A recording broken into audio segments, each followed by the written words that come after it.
Hello,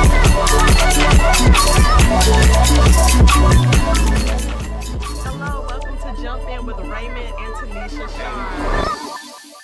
Today we're going to talk about the number one thing that you need to do before you jump in. And we say a lot of times, just go ahead and jump in, go ahead and do it, but we're not telling you to do anything in ignorance. We want to make sure that you are prepared.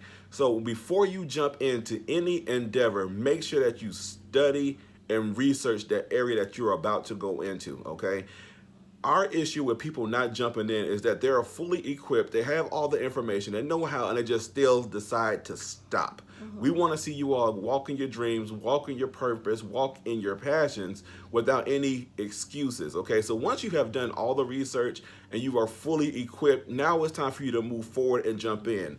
But on the other side, we don't want people to hear these videos and to jump in, jump in, jump in, Yes. and you have not done anything to properly prepare yourself, because there are great consequences when you don't properly prepare. Yes, and it may cost you. Yes. You know, when you don't properly prepare, you got to know what you're getting yourself in, and it builds that confidence. So when you step out and you have that product, or you step out and do anything that you're trying to do, you have the confidence of knowing that you're putting, the best thing before you. And so, yeah, it can cost you, and there are definitely consequences of not knowing, not being confident and having your stuff together.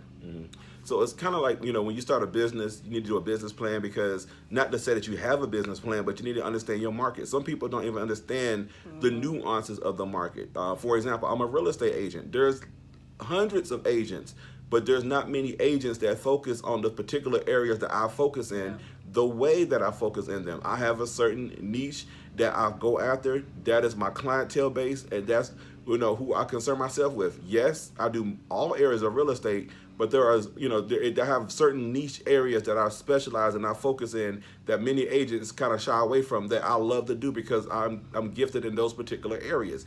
I research those areas, I understand those areas, I understand how to apply principles in those areas. So when I became a real estate agent, I learned very early on, it's like, okay, I don't feel comfortable doing this, I don't feel comfortable doing that, but this is the area that I have interest in, and I'm just going to focus in the areas that I'm gifted in, because that's where I can be successful. I'm not going to force anything. I know my gifting, I know what I've researched, I know what I'm good at, and I want to stick with those particular areas. So I'm going to encourage you all to do the same thing.